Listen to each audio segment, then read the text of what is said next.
Hello, everybody. Welcome to episode 1 of Seller Jams, the first official episode. We are talking to a friend of mine named Tim Copania. Tim is a very cool and interesting cat. He is a PPC master who only manages very large PPC accounts. And the way he stumbled upon it is pretty interesting. This is a dude who is basically living the American dream and kind of found out it wasn't for him. There's a part in the episode that's pretty funny where he's like, I just realized I was smarter than my boss. And that's when I was like, why does this keep happening to me? I have to leave. So Tim took a crazy journey. He's a family man. He was in the Air Force Academy and wanted to become a pilot. Accidentally stumbled upon Amazon and then ended up becoming an early experimenter in the PPC world. And now he spends his time managing massive Amazon PPC accounts. And that's his main thing. Very excited for you guys to hear the wisdom that Tim has. We go through his personal story, and he also shares us some super insider tips on his philosophy when it comes to PPC and PPC management, being that he's on the front lines and he only manages 7- and 8-figure accounts. So very interesting perspective of Tim. You guys are gonna love it. Let's jam. What's up, Tim? Hey, how are you? Good. I am stoked to have you on the podcast.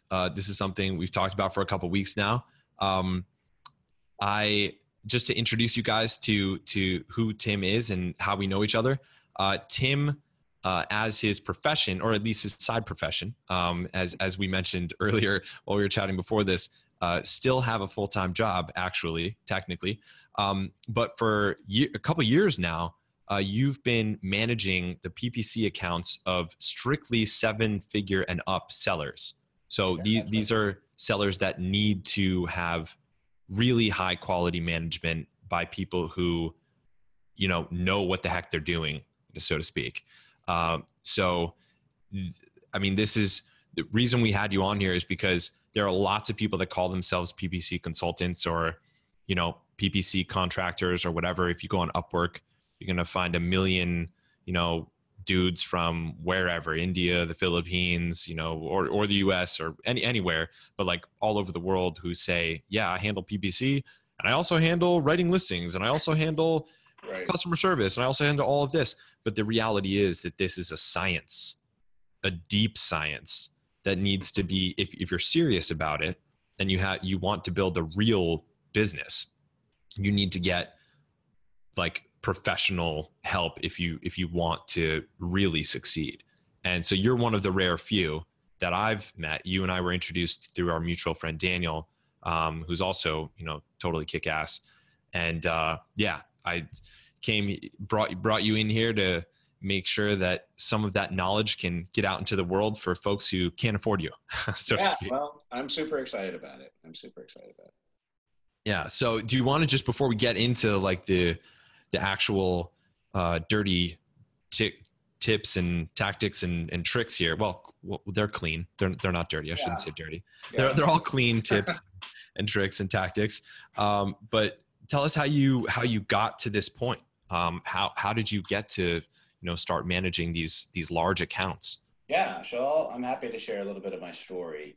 One of the things that I should say probably as we start off is that I pretty much have flown completely under the radar. And as Chris, as you and I first started kind of communicating, working together, you were like, hey, do you have a website? Hey, do you have this? Hey, do you have that? And it's like, I have totally fallen into this without really intending to.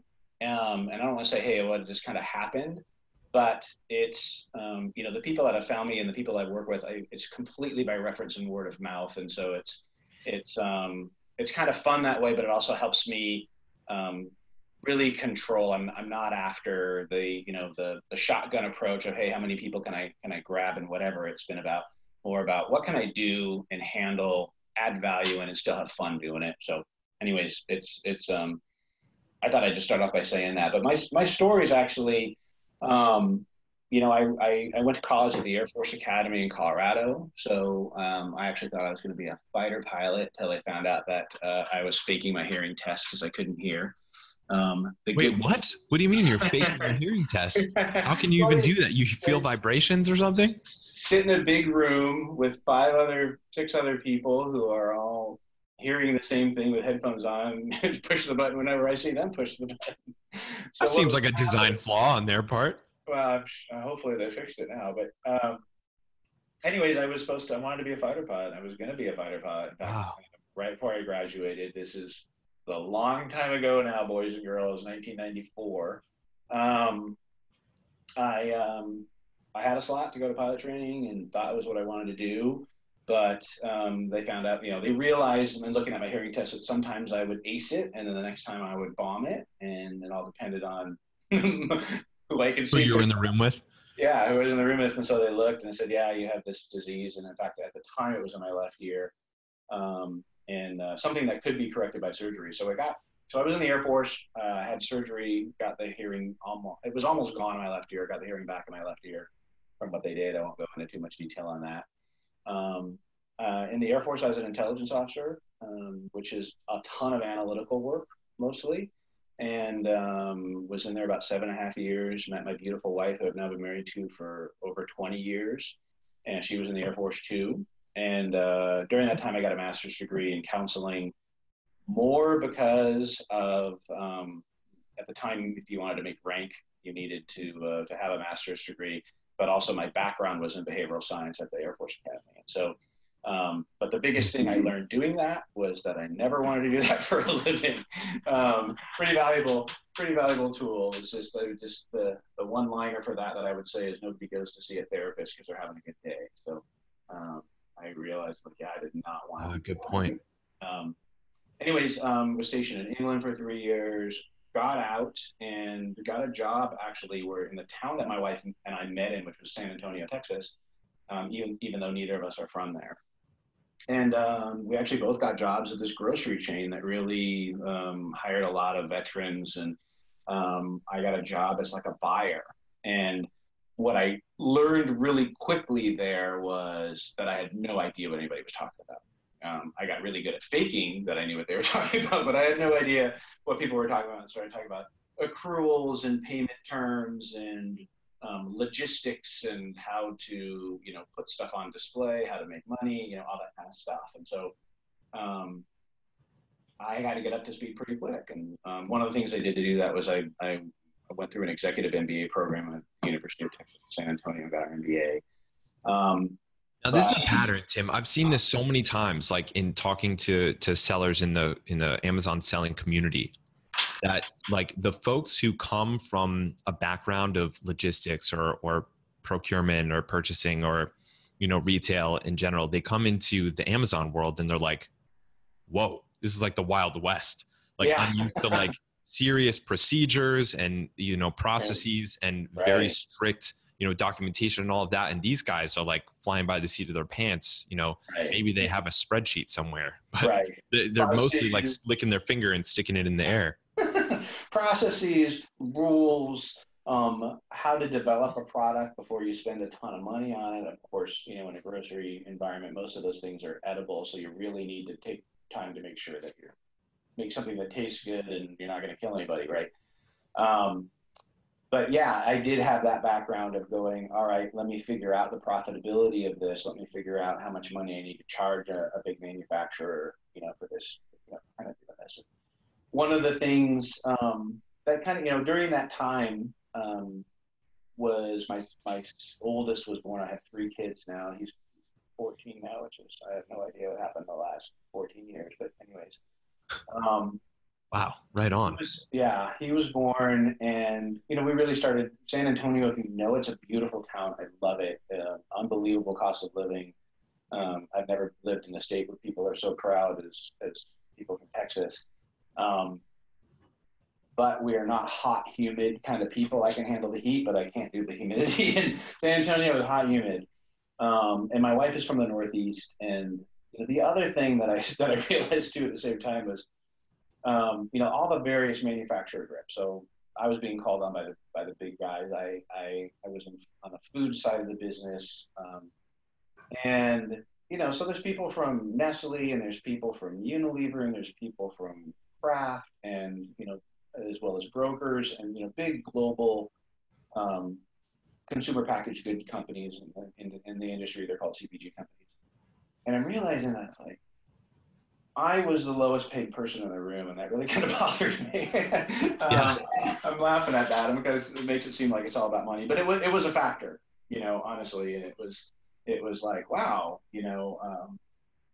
this is sort of eye opening, especially when the beginning of your careers in the military, you're used to a pretty austere environment. So it was like, hey, go to this place and sleep in a tent or maybe share a room with somebody, and then I go to a grocery chain. I'm working there, and they're like, go stay in a place, but make sure it doesn't cost more than $100 a night. And these other guys are coming into town, and they're all staying at like the local Marriotts and whatever. And I'm like, Yeah. where did I miss out on it? So Yeah. how do I get where they are? How do I get a piece of that pie? So ended up getting a job, and then like I said, my wife's from the Northeast. I had never really lived in a place with seasons and all that kind of stuff because I grew up in Southern California, and so it sounded pretty cool. So I got a job with Unilever, which is if anybody knows New Jersey, New York City, it's in Englewood Cliffs. So it's right across the Hudson, right by the GW Bridge from New York City. Worst commute in the world ever. No matter where you lived, it was impossible to get to, but a beautiful place. That's really, really cut my teeth kind of in the manufacturing side of things. So I was technically in sales, but I was assigned to a marketing team. So I worked with different marketing teams over my time there. So everybody's heard of like Ragu and Bertolli, are big brands, at least in the United States. I worked on Lipton. I worked on several actually really big brands, where my job was to give input from a sales perspective to the marketing teams while they put stuff together. When people ask me what I did, I would just say, look, I'm a translator. I take what the marketing people say and I say it to the salespeople in a way they can understand it. And I take what the salespeople say and I say it to the marketing people in a way they can understand it. Because marketing people are generally overeducated but underexperienced, and salespeople are generally overexperienced and undereducated. So, Wow. I've never heard it put like that before, but I understand exactly what you mean. That is so funny. Yeah. Usually we tended to hire a lot of people that had just finished their MBAs from, say, Columbia, those kind of big Ivy League schools.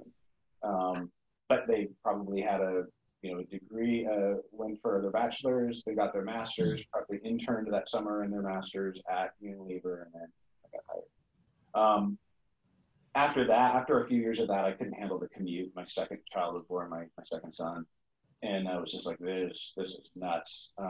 And I ended up getting a job where I didn't move, but it was just halved my commute. There's a lot of big companies in kind of northern New Jersey. And so I went to work for Nestle. It was specifically a division called Nestle Nutrition. And it was Gerber baby food mostly. There's also a brand called Boost that they have, but the vast majority of it was Gerber baby food. So I worked there for the next few years. This pieces together so well. Like you work for the retailers, you work for the brands, you saw it from every side of the supply chain. Totally. And handling the logistics of things, handling the manufacturing of things, understanding that even the big guys, a lot of them don't even own the factories that the things that they're branded are getting produced in. So right. Sourcing something in China, you're actually not doing anything differently than what Kraft or Unilever or Nestle is doing, because they realized a long time ago that's not necessarily efficient to have the factories on the books, and they can outsource stuff. Or it's a new technology that they don't have. I mean, am I saying that they don't have their own factories? No, I'm not. They do own stuff, but there's also a lot that gets manufactured by third parties. So, I won't talk too long about that, so I'll stop. Anyway, decided that I was tired of corporate life and just wanted to get off that bandwagon, stop working the crazy hours I was working, and ended up getting a job that kind of ties together my past in outside of the military, which is I work for a marketing company actually back east, but I'm a West Coast guy, and I work from home. And it was actually great timing because now I have a daughter too who was born. She's 8 now, or actually will be 8 in January. But and so basically we do marketing programs in grocery stores, and that's probably the easiest way to say it. But once we got out here, realized that actually I realized a couple of things. I got involved in a startup here locally, which bombed miserably, but I learned a ton. And the biggest thing I learned that was really important was that I was actually born to be an entrepreneur, but I never realized it till I was like 40 years old. And why I realized it was because I'm at these jobs, and I'm like, every boss and leadership person I ever had on top of me was a complete idiot. Even some guy who was a friend who I had a lot of respect for gets promoted, and now he's a complete idiot. It's like, right, so I'm looking at myself going, why are these people, what is it about me that I'm having trouble? It's like, oh, I was born to be in charge. That's why, Yeah. But it's pretty tough to make that switch when, like I said, you're 40, you've got a wife, you've got 3 kids, you've got a mortgage, you're going to be paying off your MBA for the rest of your life. It's tough to go, hey, we're all going to go live in a van down in Silicon Valley to see if we make it, So what can I do to scratch that itch? And so a friend of mine, going back a few years now, it didn't feel like early days on Amazon, but it was early days on Amazon. What year is this? Take away 5 years from now. What is that? 2003-ish. Oh, wow. Yeah. 2013. No, sorry, 2013. Yeah. Wow. Yeah. Okay. I'm trying to do math while I'm also on the phone. Pardon me, 2013. So yeah, about 5 years ago. And he started talking to me about it, and he started talking about Amazon and FBA and selling stuff. And I'm thinking of the eBay model. I'm like, what? So you get 5 orders a day, and you got these boxes in your garage, and you got to drive to the post office, and and I'm just like old school arbitrage. Yeah, old school totally. retail arbitrage. Yeah. Like, I'm even saying it right now, like I just ate something that tastes bad. It's like, oh, yeah, that's the worst kind of work. That sounds horrible. So, and he's like, no, there's FBA, and you send it to them, and they take care of it, and I just pay them. I'm like, what? And so he said that he mentored me, and so he kind of taught me the business, and so I started selling. And honestly, the best thing that ever could have happened to me happened, which was I didn't have a grand slam, and I didn't strike out. I had a single. And what I mean by that was, like, I was selling about 10 a day. I was pretty happy about that. And, this was back when friends and family bought your stuff, friends and family left reviews. You'd go to a review group to get sales, and they'd all leave reviews. It was so easy. Oh, yeah. So easy. That was the Wild West. It was really, really simple. The open frontier. Yeah, nobody had even ever heard of black hat taxes because you didn't even really need them, Yeah. So, but what I realized when so I thought I was doing really well.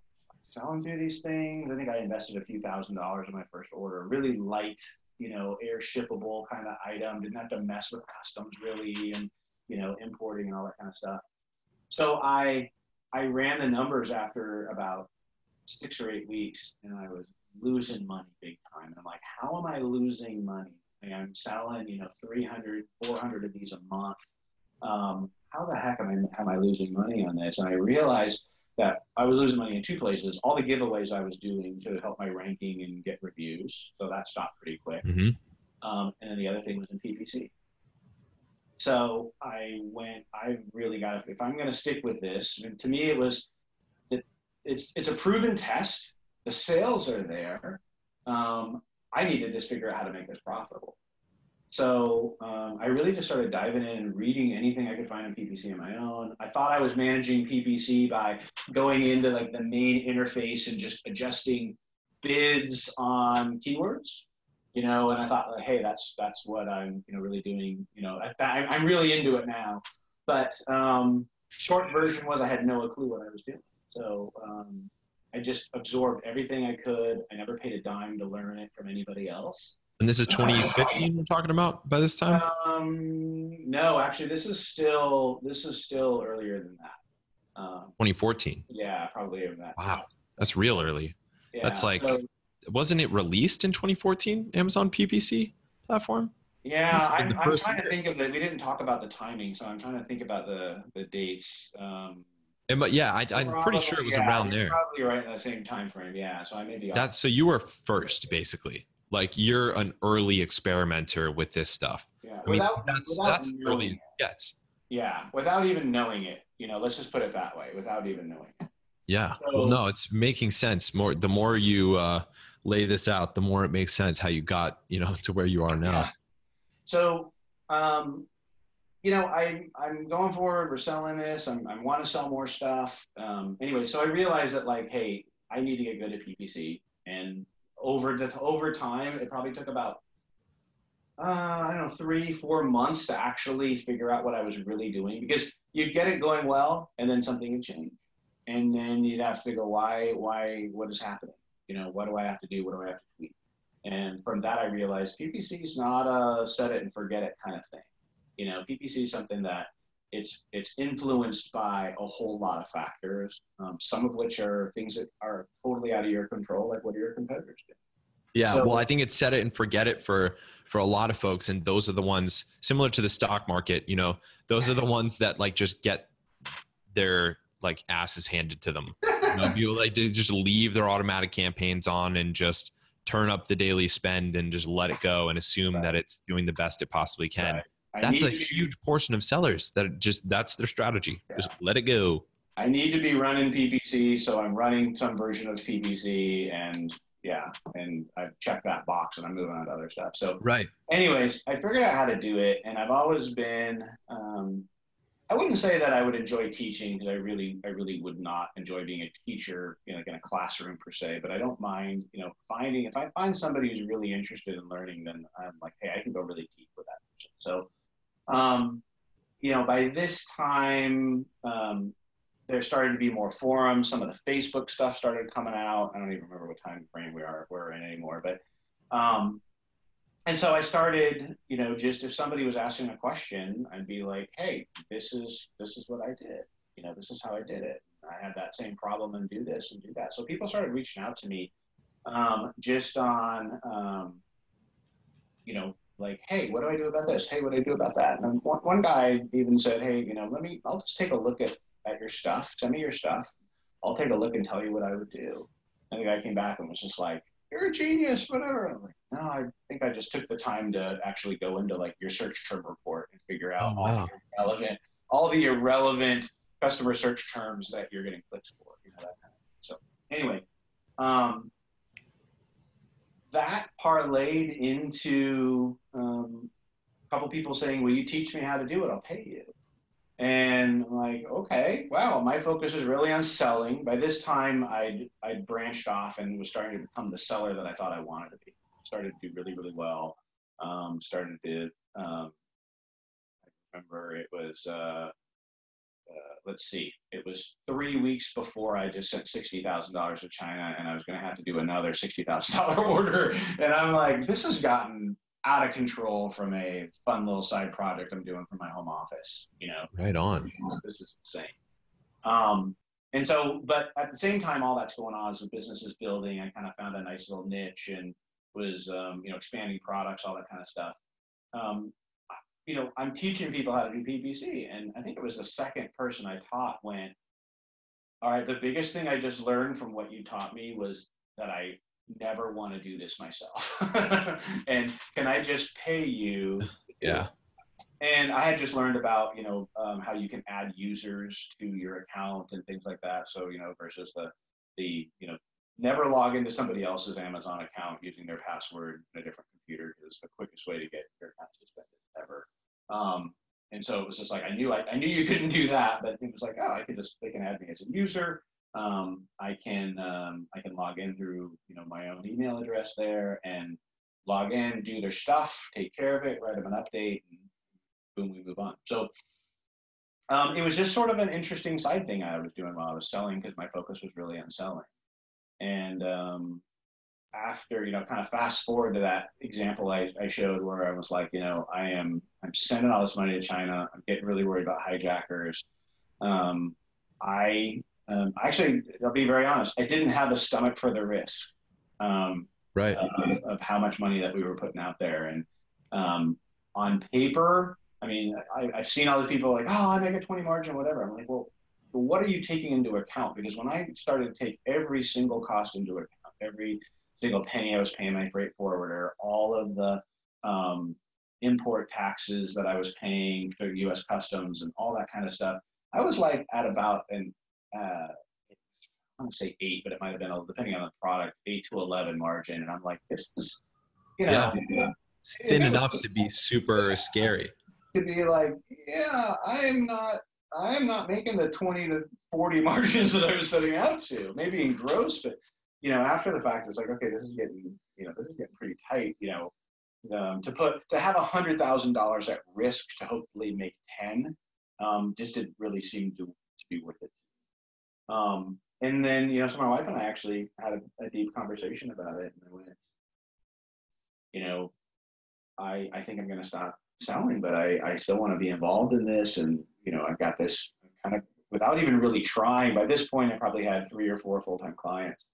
And without even really trying, word of mouth, people, friends, whatever, just kind of recommending, I'm like, kind of doing this on the side. So I ended that's up, the best kind. That's the best way. That's when you're doing the right thing, when it's growing organically, when your business is growing organically without you trying, because it's, spreading by word of mouth because you're doing something, that's actually providing real value and is unique. You don't need to go out and market it. Which, speaking of, let's get into some of that nitty gritty then. So why are people, organically referring you? What is it that you do differently, than the typical seller or, those Upwork contractors, that we mentioned earlier? Right. So one of the things, I mean, there's a couple aspects to it. I think the first one is I am not willing to work with just anybody. And I know it sounds stupid. No, yeah. It's I'm not out there. It's not, I still have this other job. So it's not my full-time job. So I can afford to be selective. And I want to make sure that the people that I'm working with that I like, that I get along with, that I see eye to eye with. And then it's also products that is like, if I can't tell my mom about it, granted, I'm not talking to my mom about what I'm doing, but if I can't tell my mom about it, I'm probably not gonna want to work with it. So I think, that's one of the things that it sounds dumb, and it's like, okay, what are the new people, that we're talking to or maybe listening to this supposed to do about it? But it's like, what I would say about that is, you want to have a product line, you want to have products on something that you're proud of, and that you're really into yourself. There's things that you can sell that might make you a quick buck, but if it's not something that's like you have passion about, it's going to get boring pretty fast, and you're going to move on to something else that you make a quick buck on, because that's constantly going to come up in your life. But anyways, that's one part of it. I think the other thing is that I get my hands dirty. I am in the search term report, and I'm deep into the search term report. There's something else called the campaign performance report, which I will get really, really deep into, and just to figure out like what bids need to be. There's a lot of guys out there. I'm not saying that there's not great software solutions, but I'm not a software guy. It's like, I tried using some software, some PPC management software early on, and I felt like I lost connection with what was really happening. Because like I said earlier, there's, you might be able to set something up and put some parameters in, and it works great for a week or two, but then something's going to change, and you've got to make an adjustment. Something's going to change, and you've got to make another adjustment. And one of the things that I learned in PPC was not only ideas for new keywords based off of what customer search terms were showing up through clicks, but also new product ideas. So if I'm selling, one of the earliest things that I ever sold on Amazon was it's called an AUX, an aux cable, an auxiliary cable. So back when phones still had an aux out port, right? And you used to go plug it into your car. Everyone who has a car needs one. Yeah. Yeah, Or exactly. a home stereo system. Yeah. Totally. Back Right? in the day. Before Bluetooth was everywhere, this kind of stuff. Well, I was selling, black plastic coated stuff. It was pretty good quality, but and suddenly I start seeing all these people searching for I forget exactly what the term is, but that's like they're woven, like it's not plastic for the outer coating. It's actually like woven, like cloth, fabric, whatever, like a fabric. And when you say you suddenly see people searching for that, how do you see that? What is it that you're seeing? Right. So in the search term report, there's a column called, so there's going to be a couple things. So let's say you have a manual campaign running, right? There's going to be a column called keyword, and the keyword is going to be, let's pretend we're running broad match. So the keyword is going to be, let's say I have auxiliary cable, right? That's my keyword. Well, the customer search term, which is a different column, is what the Amazon customer actually typed in and was looking for when they clicked on your ad. Yes. So what I start to see then is in the customer search terms, I start to see, woven auxiliary cable or cloth auxiliary cable or, blue cloth auxiliary cable, that kind of thing. So a broad match is going to get you, cast a wider net than if I had just put an exact match in. I was showing up. All I would show up for is people searching exactly for auxiliary cable, or also add in the plurals of those, because that's exact also triggers that. Right. So you start to see, you start to discover new product ideas, for example. Those types of things. So I would say that's definitely one of the things that really set me apart was willingness to dig in. And so some of the guys, like I said, there were early clients I had who, I would who actually were going to hire me to show them how to do it so they could do it. And then when I don't want to do this. It wasn't that they couldn't do it, is that they said, you know what? I don't want to take the time to learn this. I'm running a business here, and that there are things that I can outsource to other people and trust them to get it done because they're an expert, and I only need to know the top line stuff, and that allows me to then focus more as the business owner on the things that either A, interest me more, or B, are more impactful to the business, such as, figuring out new items and that kind of stuff. So yeah. Gotcha. Okay, so in that specific case, for instance, would you use that? So if that was a customer of yours, right, or a client of yours, are you using that to deliver some kind of insight? Like, hey, you might want to come out with a variation that has the fabric covering, because a lot of people are searching this. So those specific things I'm going to say, hey, this is starting to come up quite a bit in customer searches. So yeah, I would be telling them like, hey, in the report that I would write to say to them, saying, hey, this is what I did in this kind of PPC review period. These are the changes I made. This is what I adjusted. Then I would also have a section in there that would say, hey, by the way, kind of maybe either at the beginning or at the end with sort of some general comments. I put, here are the ones that are coming up a lot of this month. So actually, here's another really good example. So in other words, before I switch gears, let me finish that thought. So I would say, you may want to look starting to see lots of searches for cloth or woven auxiliary cable. What I would also do, though, is I would go into that campaign, particularly that ad group, and I would negative those keywords, because if somebody's looking for a woven or a cloth auxiliary cable, I wasn't selling it, and I didn't want to show up for those keywords. I didn't want to show up for those customer search terms anymore, so I wanted to make sure I negated it. But yeah, I would put that in. Here's actually another really great example is, as I said earlier, my daughter's 7, she's turning 8 in January, and she is super into making slime. So if anybody has kids there, particularly daughters, you probably know this is starting to be it has been a big thing for a while. But my daughter got into making slime, which is just like Elmer's glue, contact lens solution, and then you can add a whole bunch of other stuff into it to make colors. And sounds similar to making meth. It's like a bunch of like drugstore stuff that you Well, just I mix think I together think in your home lab. yeah, a lot less profitable and a lot more legal. Yeah, but hopefully a lot less toxic too. Yeah. I don't know. Hopefully. Anyway, and so she's super into making slime, and I have a client that I'll just say, so I won't give away too much, deals in plastics. So I started to see in his search term reports that people are actually starting, he wasn't selling anything close to this, but people are starting to search for slime container. It's starting to show up in the search term report. And that was a year and a half ago, probably ish. And that's when I knew that slime was going to be bigger than just a passing fad.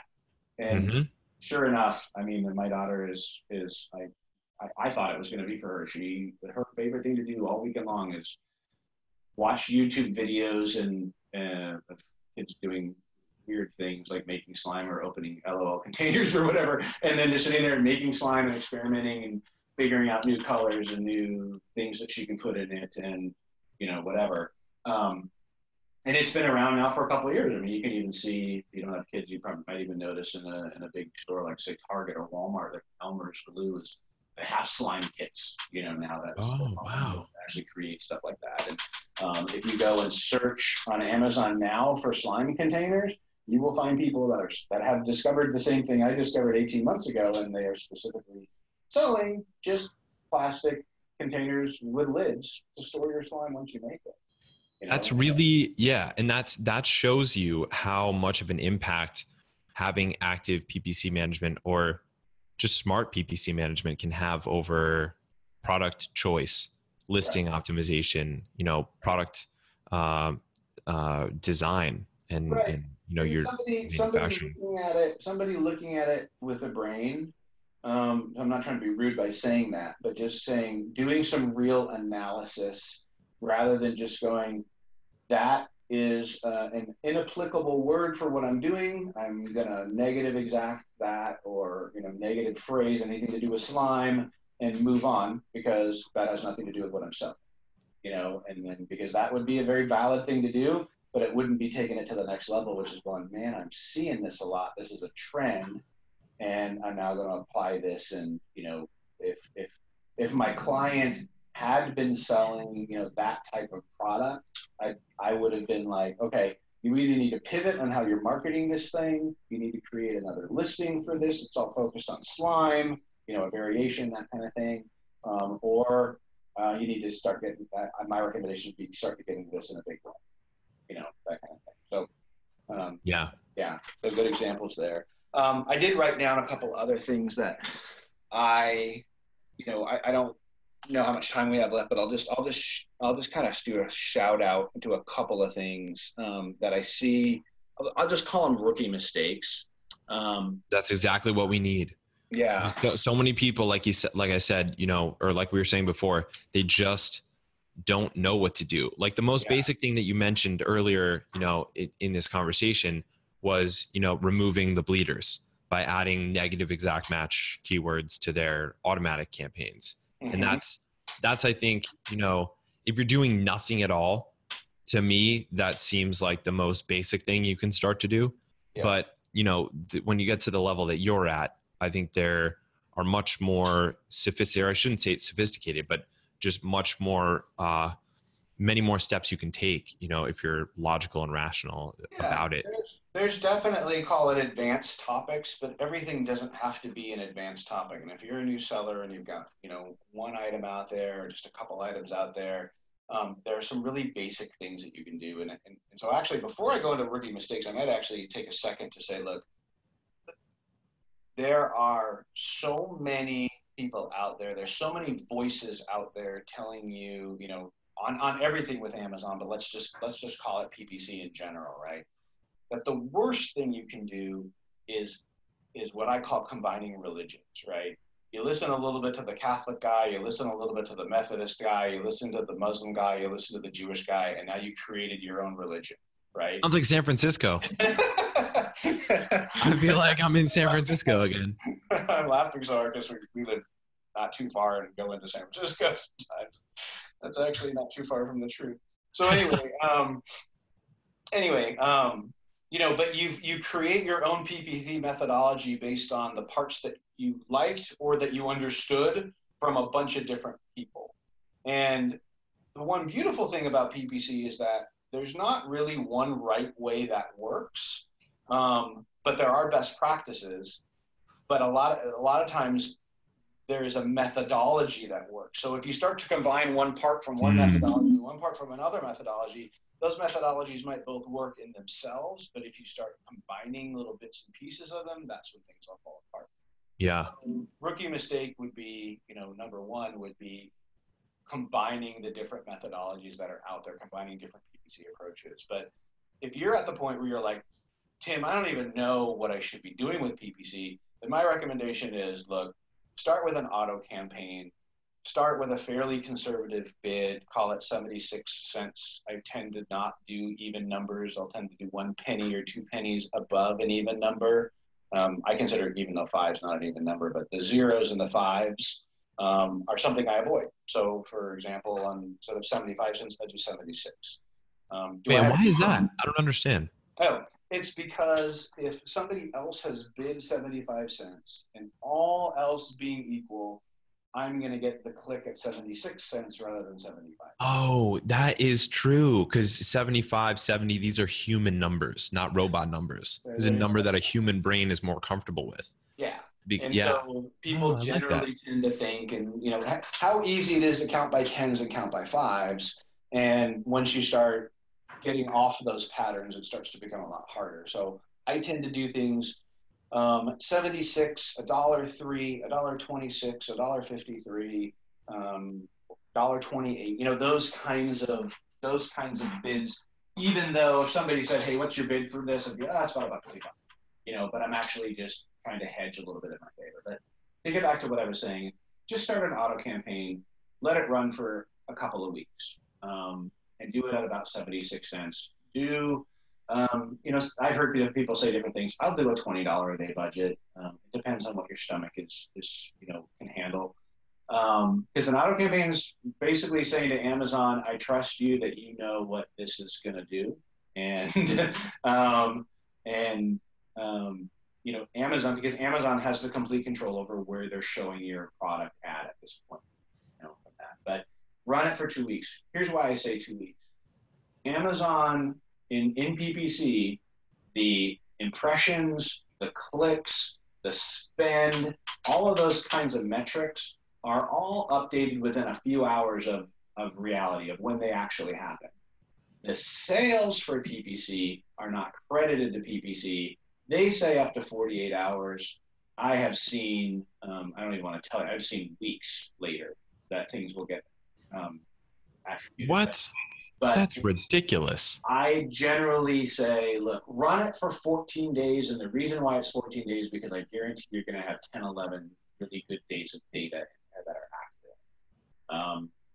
So it's, run it for 14 days, run your search term report, get used to doing that. It's really not hard to get into and figure out whether you use Excel or another version like Sheets or something like that, to get in and start formatting it, to start going, okay, what are these? Get familiar with what are these columns? Where am I spending money? Where am I getting sales? All that kind of stuff. Once you've done that, now set up a manual campaign, take anything that you got a sale on, and make it a keyword in a broad campaign. If you did 76 cents for your bid in the auto, then make the broad a $1.03 bid, and let that run for 2 weeks. And by this time, you're starting to get some good data that shows, we're not going crazy here, but you're starting to get some good data that shows, like, hey, these are the most important keywords. It either validates what you already thought was true, or can identify a problem. From time to time, a client will set up an auto campaign and nothing happens.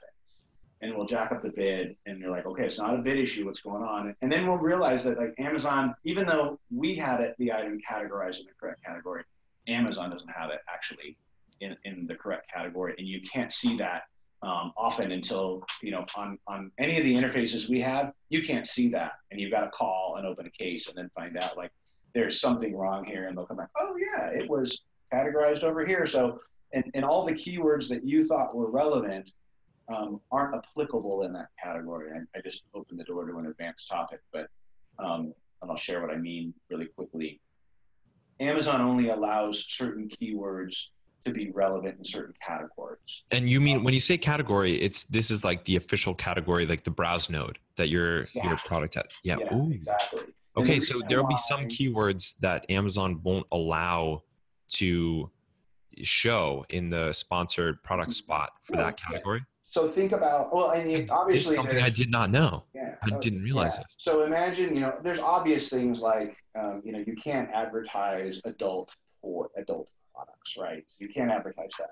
But imagine if you're selling a supplement that, the supplement is okay to advertise, but it has a side effect that's, if someone's searching for, libido enhancer, there's words like libido, which in themselves aren't a bad word, it's not whatever, but it refers to something in Amazon that they believe is, offensive or leads to something offensive. So nobody can advertise anything for libido regardless of what category.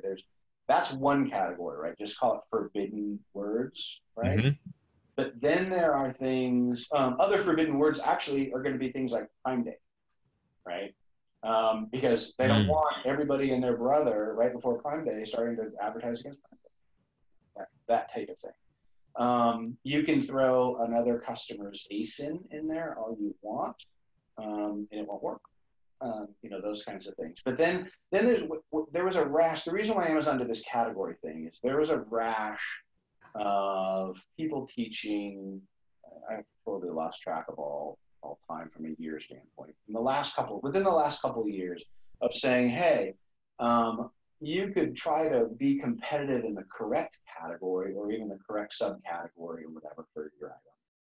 Or you could stick it over here in this thing that really only has 1% relevance and you can dominate that. And so now you're getting a bestseller tag. This thing, even though what you're selling isn't even really relevant, but people are still searching for those things and you're still showing up. So Amazon's way around that was to say, okay, this is going to be a really simple example and not even an accurate one, but just to try to help people understand it. That, let's say you're selling, paintbrushes, but you decide to list your category in hairbrushes, right? Because you're going to be number one in hairbrushes, even though you're selling a paintbrush, so that when people search for paintbrushes, you're going to have this little thing that says, top seller, Amazon's choice, all that kind of stuff.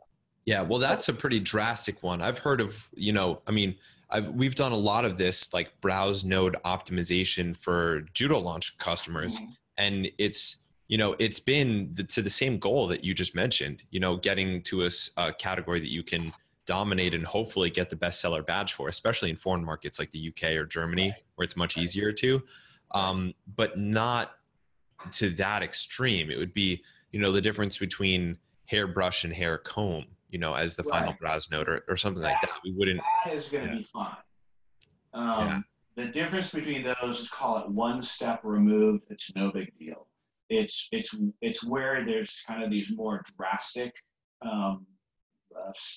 the distance between the two things are pretty far. So they're not going to allow, because a lot of people were doing it, they said, hey, this set of words, of course, which nobody actually knows what they are the ones that are relevant for this area. And if you're trying to advertise them, you're trying to rank for them within this area, it's not going to work for you. And it was a way to keep people, I'll say this a different way. It was a way to get people to list in the most accurate category that they could for that item. It's not foolproof, but it was one of the things that they did. So it is possible to have major problems, and sometimes an auto campaign will identify that if somehow things got attributed, through the catalog team, for example, into the wrong area. Yeah, that's interesting. I mean, that's kind of, to me, it's like, well, seller might not even know that that they're not showing up for that if they're not paying close enough attention. So that's kind of a, Right. it's not really a direct feedback incentive, but Well, it's from, one of those things that, that PPC can help discover. yeah, PPC's primary job is, and maybe I probably should simply think about this now. I'm like, maybe I should have mentioned this sooner. PPC's primary job is to help you gain keyword. A lot of people think it's about generating sales and all that kind of stuff.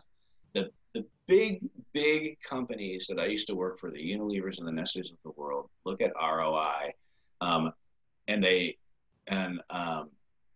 they'll look at it on a dollar spent standpoint. So in other words, if I spent $1, did I get $1 back? Right. Well, what is that translated to an ACOS standpoint? That's 100% ACOS. That's something that like we wouldn't even ever stand for. If they get 1.5 to 1, they're jumping up and down, and they're analyzing this based off of hey, we ran this coupon, hey, we ran this TV spot, hey, we did this promotion at the store. Those are the kinds of things they're analyzing. So, and what they're trying to do, the big companies, is they're trying to spend their money in a way so that more people are trying their product, more people are selling their product, more people are starting to incorporate that product into their life so that they buy it in. They're not even looking to make money until I would say at least year 2. Because that is something so valuable for like listener, the guy listening or gal listening right now to this, in that, focusing on immediate term profit is kind of, is possible. I not impossible, I would say, but not the way that larger businesses with a long-term view think of it. Exactly. It's such a valuable insight that like thinking week to week or month to month keeps you from long-term growth. If you really step back and look at the whole picture on what matters in order for me to grow this into a significant empire, for myself, for my family, or whatever. Right. That long-term view leads you to make different decisions. Like you just said, the value that you're getting out of it is much more than the profit that you're getting. It's everything else. Is the insights about keywords. It's getting people inside your ecosystem to buy future products from you. It's the upsells. If you're in consumables, it's just the continued subscriptions. It's so much more than just that one sale. And you're gonna have just as the big consumer packaged goods manufacturers have, you're gonna have products in different phases. And you've got to think about your products as being in different phases as a new seller, right? I'm in launch phase. What's my goal here in launch phase? My goal in launch phase is to get as many clicks and as many sales against different keywords as I possibly can. I'll say different. There's relevancy issues here that I won't go into, but call it different relevant keywords that you possibly can. You may not. Some of the guys that I work with who are huge sellers, we don't even care about ACOS in the first month. Oh, well, it could be 500%. It could be 1,000%. It's not the goal. The goal isn't to get profitable sales in launch. The goal for these guys is to get as many clicks and as many sales against these keywords as they possibly can, so they start to develop what I will call relevancy for them. And then we'll go into, call it, there's launch and then there's growth, right? Growth is like, it's more like, hey, as long as I'm not, ACOS might be more like 60% here. As long as I'm not losing too much money, I'm fine. I'm trying to grow this. I'm trying to gain my keyword ranking. I'm trying to go after, these different things.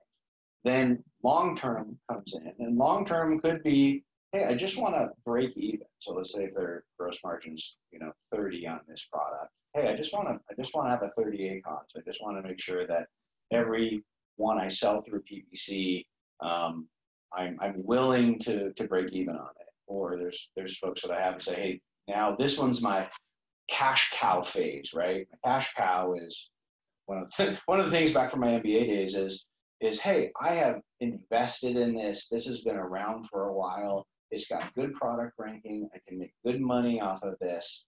And so I'm actually looking to make money on PPC. So I don't want anything over a 28 or a 25 really got to look at products through different phases, rather than, I think it's easy to panic as a new seller to go, I can't get a click unless I have, unless I bid so high and my ACOS is 150%. Now, that's not sustainable in the long term, but in the short term, you're actually implementing a launch strategy, which is, hey, I'm trying to gain relevancy through clicks and sales against these different. Exactly. Yeah, what you just said is so important and so relevant to what we're doing inside Judo too right now, in that it's, when you mentioned goal, it's like based on what is your goal. Yeah. And that's the whole ethos by which we centered the design of the PPC software that we've developed around is accomplishing a goal. And like you said, ACOS is not a metric that Unilever thinks of. They're thinking of, their return on ad spend. Right. And so, yeah, for us, we came at this problem with, and for listeners that don't know, like the PPC software that we are now releasing is a goal-focused PPC automation software. And, unlike Tim's clients, this is something for, sellers that can't afford that. They're not the, 8-figure sellers, 7-figure. They may be 7-figure sellers. They may be 8-figure sellers, but mostly, this is really ideal and optimal for the sellers that, they can't afford to either spend all of their time doing these downloading and researching themselves of CSV files, that, they don't have the 5 years of experience that Tim does doing this, but can still select a goal and allow something to be managing it for them. And there's just no ability to do that for folks that can't afford you, Tim. And that's the problem that we kind of set out to solve, so that, we could give access to some level of this kind of more sophisticated goal-oriented automation of campaigns. So you could say, I want to launch this product. And then, a sequence runs that puts you through, like you were just saying, that those stages, or I want to rank this product, or I want to liquidate this inventory. And the fact that when you mention goals, that's, I lit up, because that's exactly like what our ethos has been, through this entire development process. Yeah, I think it's awesome, and I think it's really valuable for new sellers, to be able to just go, like, you don't need to understand how. I think that's where a lot of people get tripped up, is trying to implement the how. You just need to know, okay, what do I want to do, and allow, you don't need to get into the learning how certain things need to get done. It'll save you a ton of time. Right.